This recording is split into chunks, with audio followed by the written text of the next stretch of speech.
Straight ahead on CitySpan, we'll touch base on all of our City of Savannah's strategic initiatives, including public safety.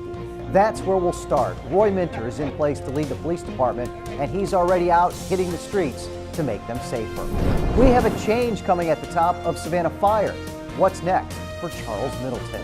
The Arena project is cruising into the final planning stages. We have some versions of what it could look like. We will show them to you. Neighborhood revitalization is hopping on the south side, from Coffee Bluff up to Windsor Forest. Plenty of upgrades, updates, and new names. Matthew gets dirty, an exclusive look at an historic stormwater drain down under. It's another dirty city jobs. So take one for the team. We'll head to camp, City Camp. More awards, CitySpan is coming at you now.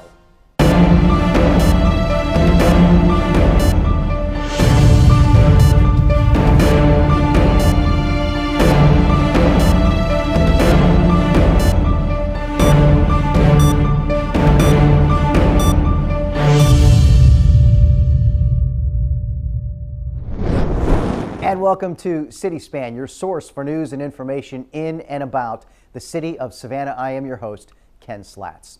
Public safety continues to be the city's top priority. Savannah Police Department held a meet and greet, a chance for the public to hang out at historic Grayson Stadium and chat with new Director of Police, Roy Minter. This is exactly what it's referred to. This is a meet and greet. This is an opportunity for me to get out and meet with members of the community, but also an opportunity for them to meet with me, ask any questions they want to ask of me. But I think it's a great opportunity for me to spend time with members of this great community. Well, transparency is important because, the three things community members always talk about, but that they're looking for from their law enforcement agency is transparency, communication, and trust. So transparency is usually the first one that comes up. What I can tell you is this is a committed community. A community is very passionate, a community is very involved, and a community is very action-oriented. And those are things that I think are very positive attributes that we can partner with the community and actually, assist with moving this great city forward. After 12 years leading the Savannah Fire Department, Chief Charles Middleton recently announced his plans to retire. He leaves Savannah Fire as one of the nation's highest-ranking fire departments. The day I walked in here, the assistant chief, and we were just talking, welcoming and doing that type stuff, and I couldn't have been here any more than maybe 30, 40 minutes, and we had a fire over on Gwinnett Street. So I went down. He took me to the call, so we went down, got in his car, and went over there. So that was kind of synonymous with what happened, because the first day I'm here, I have a hot fire, and we sort of been hot in terms of the things that we've accomplished. We've been moving. We've been very progressive. So I think that was kind of the symbol of things to come.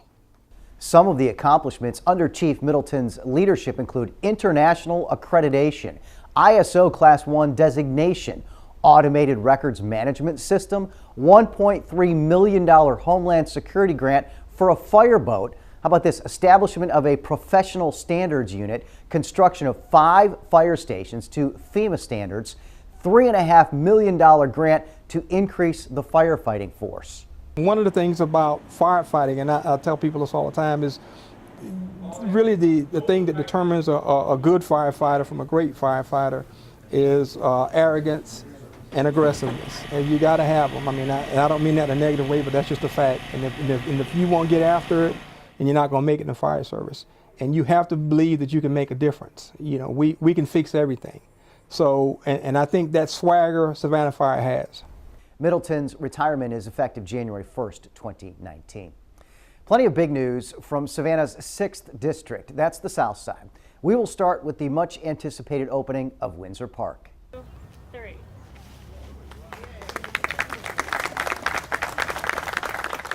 The sign unveiling was followed by a ribbon cutting for this gem of a park off Windsor Road at Woodley Road.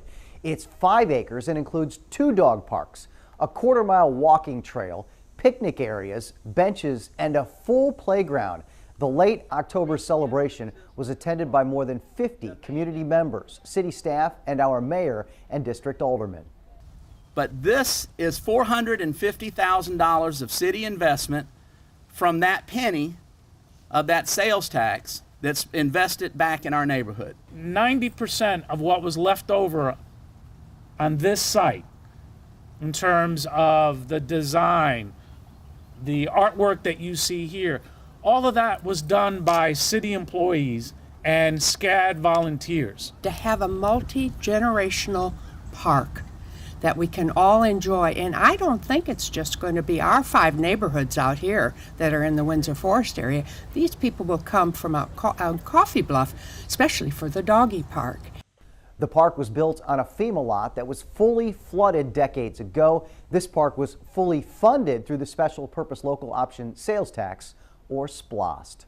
The park is one of many that's been built or been a product of Savannah's top priorities. That is neighborhood revitalization. Now, after the break, we'll check out another park on Savannah's south side.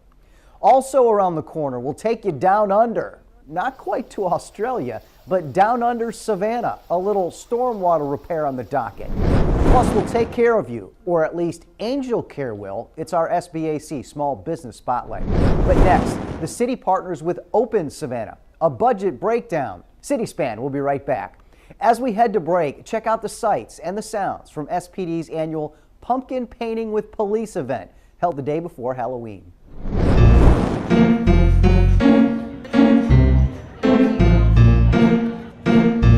Well, this is another great opportunity for us to get out and spend time with members of our community. You can see by the look on all the kids' faces how excited they are about this event. We're excited to be out here and be participating in this.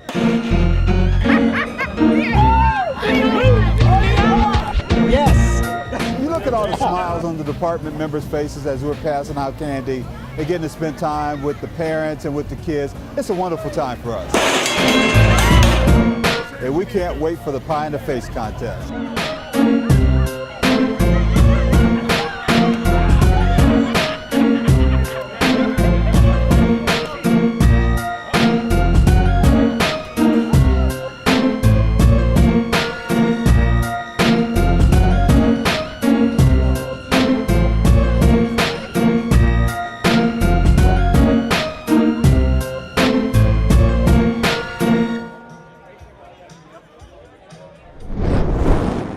Smart people agree. Litter is stupid. It is dirty. It's filthy. They can blow away. They can make a big mess. It might get washed into the ocean. You just put it in the garbage truck. Put it in the trash can. Right here. Litter makes your neighborhood trashy. Littering is against the law. Litter is stupid. It drives us stupid. It's stupid.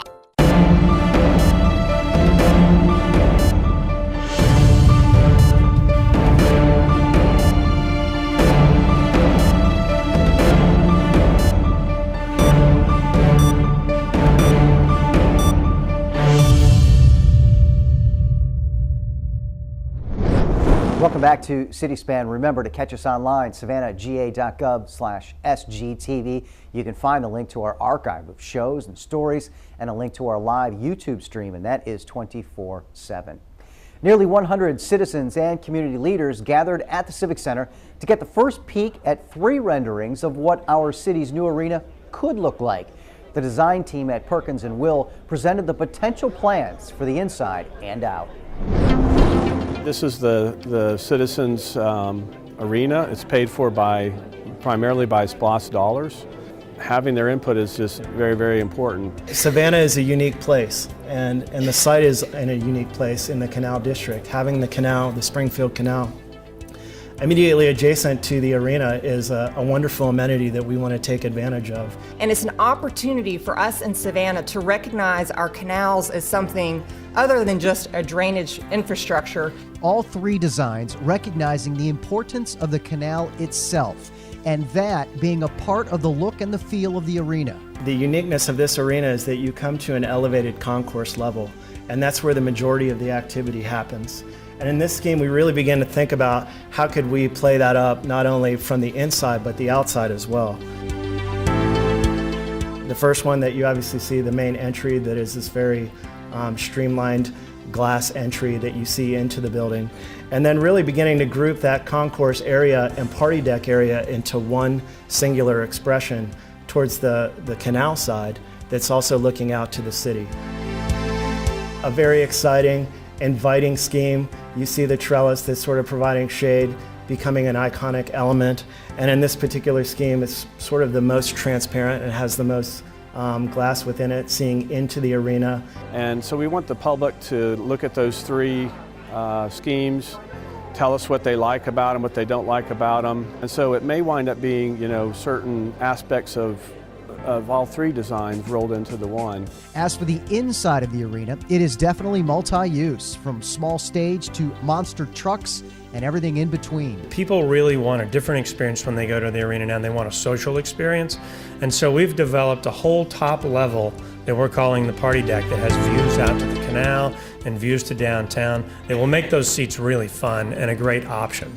Making this a flexible facility that can host a variety of events is very important, and then having a whole lot of different experiences depending on your, what kind of seating you go for. So there's going to be something in this building for virtually everybody. And most importantly, from an architectural perspective, that we create something that's timeless, that we don't look back at it 5 or 10 years from now and say, I know which decade that arena was built in. That we have something that we're proud of, that sort of harkens back to durable, classic materials and proportions. As for the current arena, or Civic Center, Council heard from the Urban Land Institute. Recommendation was to tear down the full facility. The majority of the opinions that we heard were that the Mercer Theater has some significant challenges, which include the size, the ability to fill it with events, both quantity and both capacity, and then also the excessive or extensive costs that are going to be required to bring it up, or at least to an operational level. But we're not really, our panel was not confident that would bring it up to a state-of-the-art facility. Following this preliminary presentation, the Urban Land Institute will present an official report to Council in the coming months.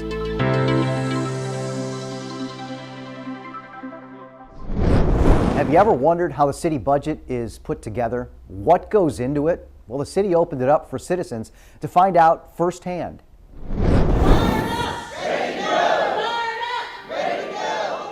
They're intrigued to find out who is behind the curtain, if you will. They're interested to kind of find out, how does the city develop its budget?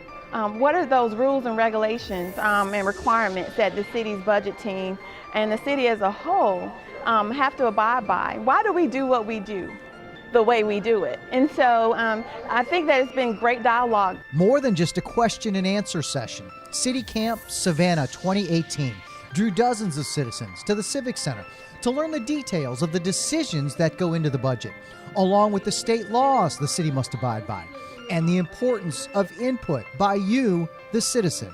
We want their voices to be heard. We want to share ownership across all lines, and that we all have ownership in our municipality. Being a resident of the city, property owner, I know I have a vested interest in the process. It is very important for them to learn how this process works, because if they don't know how this process works, then they don't know where the money is going.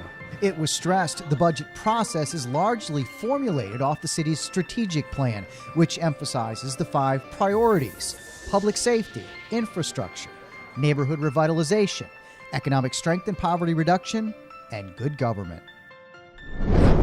More neighborhood revitalization. Here's one place that's truly a hidden gem. The Coffee Bluff community includes a marina and an observation deck, now named for the late Herbie Batiste, truly a legend along the shore of the Forest River. We're going to dedicate a sign that shows us the name of somebody, but in the hearts of each of us is a piece of people like Mr. Batiste that cared about their community and did great things to help build a better community for our kids. It's a real blessing to see the legacy that my parents have left. God family, work, fishing. That was him. So he has been the philanthropist of the White Bluff community. I absolutely love being in this community. It is such a nurturing community, such a place of peace. Which is where Herbie Batiste spent his lifetime, many of those hours fishing along the Forest River. But it was his more than 60 years as a deacon at historic Nicholsonboro Baptist Church and more than 40 years as president of the Crusaders Club of Coffee Bluff that made him a legend around this area. He was never a man who sought the spotlight. He never felt that he had to get in front of a camera or a microphone and be known or noticed for something, but he gave you the guidance and the roadmap behind the scenes that made a lot of the things happen out here on the South Side happen because he was there and offered that support and that wisdom. We have lots of pictures to share with them about their great-grandparents, and we want them to know the legacy. So I plan on them spending plenty of summers down here at the Crusader Center and making the walks around the community, meeting people and knowing that they are loved and cared for and nurtured. Today we remember a great man who never wanted the spotlight, but he's going to always be remembered by a sign that looks out on the river that he loved.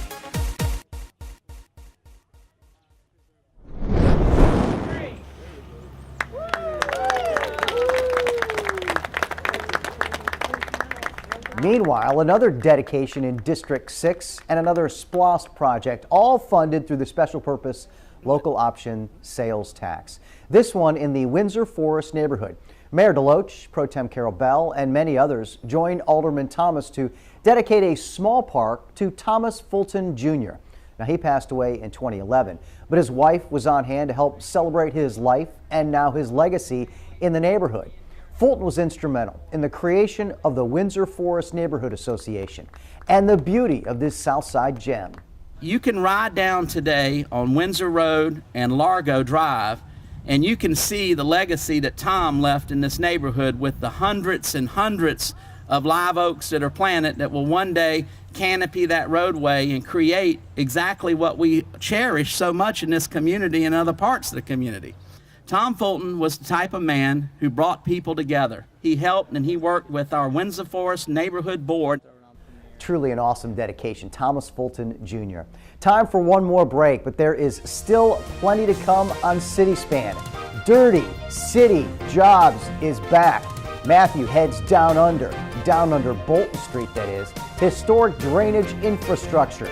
That's nearly 15 decades old. Why is he there? Well, you'll have to come back to find out.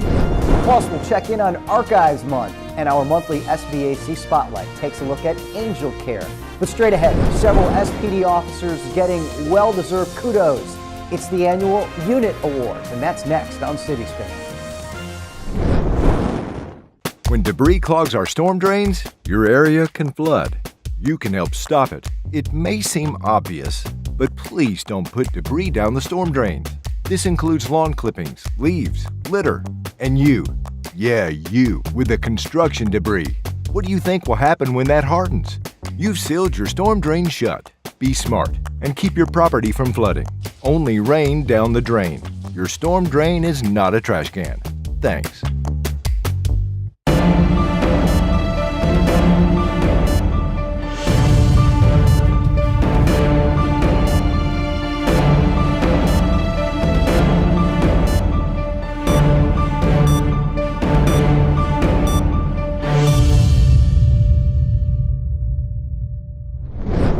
Welcome back to the final stretch of City Span. You can also catch all of City Council meetings and workshops on SGTV. We are your source for everything the City of Savannah.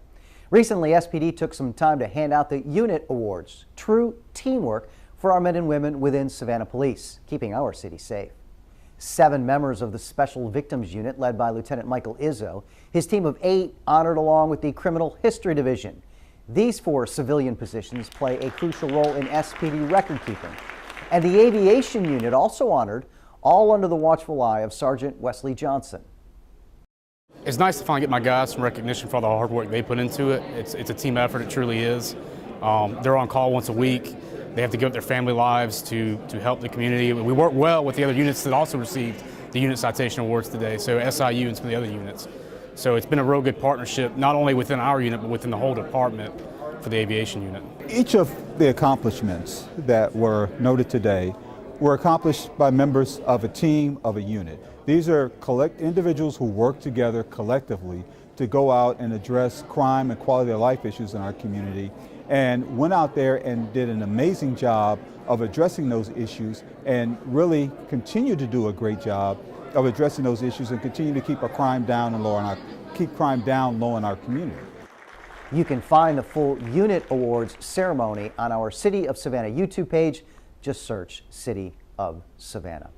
She took her love of caring for people and her experience as a registered nurse to the Small Business Resource Center. The result? Her own private duty service business. Leandria Michael has more on this month's Small Business Spotlight. This month we're visiting Chandra Davis, owner of Angel Care Home Care. Chandra has a passion for people and years of experience in the medical field, so much so that she dedicated her life and business to caring for the elderly. Let's hear her story. I'm actually a registered nurse. I've been a registered nurse for about 16 years now. And I have, I'm from a rural area, so I have a lot of experience with dealing with the elderly. My business is Angel Care Home Care of Savannah, and we provide private duty services for the elderly and the disabled. Private duty services include assistance with bathing, cooking. Person may need assistance with someone, some people call it sitting services. We call it companion services. They may need transportation to the doctor, may need a reminder to take their medications. Maybe a loved one that can't remain at home alone and may need for someone to come into the home and stay with them for a few hours. Those are the services that we provide. If you're passionate about something, do your research. Go to the City of Savannah website. That's what I did. That's how I came in contact with SBAC. So my recommendation for any small business owner, anyone just getting started, don't give up. Persevere. Where there is a will, there is a way. When one door is closed, or if you think that a door is closed, no, there's always another open door for you. So if you're thinking about starting a business, start at the Small Business Resource Center. You can check them out at 111 East Liberty Street or online, sbacsav.com. I'm Leandria Michael, and this is your SBAC Small Business Spotlight.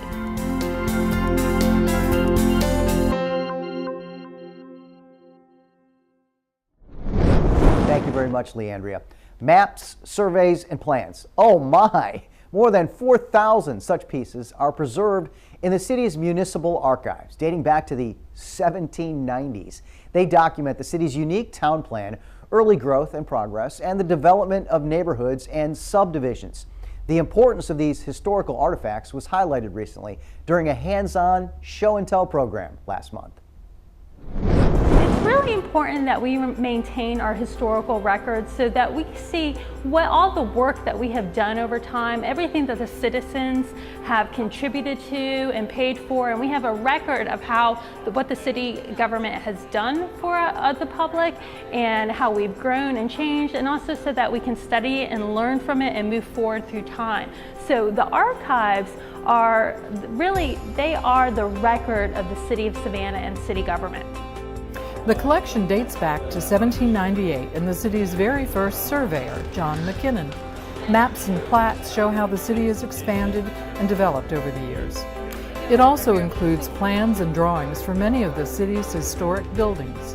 Things like Savannah City Hall, the old municipal auditorium, some of our Savannah police departments and fire stations.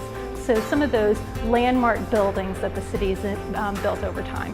There's one particular favorite that's a real historical gem in our collection. It's one of the earliest items we have. It's from 1798, and it was prepared by our very first city surveyor, John McKinnon, who was appointed in 1799. It's very tiny. It's only about 8 inches by 10 inches large.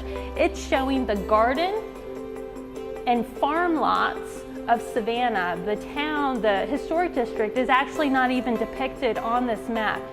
While other items in the collection never materialized, Spraker says that they can still be appreciated for their artistic quality and attention to detail. Many of them are colorized. They have colored pen and pencil and watercolor, makes them very beautiful. They are very artistic in the nature of the drawing, and so they're very beautiful to look at. We recently worked with the Digital Library of Georgia to digitize over 500 of these maps and drawings, so you can access some of the collection online, but we really love it when the public comes in and uses our collection here in City Hall as well. To access the collection online, visit www.savannahga.gov and click on the Digital Archives link. You can also visit the city's research library and municipal archives located on the first floor of City Hall. For more information, call 651-6412. Reporting for CitySpan, I'm Carol Miller.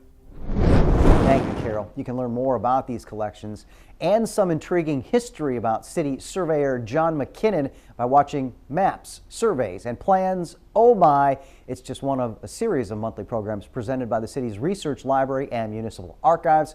Just head on over to our YouTube page, youtube.com/City of Savannah. Now we're going to get down and dirty. Some of the toughest of jobs are right here in the city, and we have some of the most dedicated employees. So we sent our Matthew Worth down under, deep down below Bolton Street. It's the return of dirty city jobs.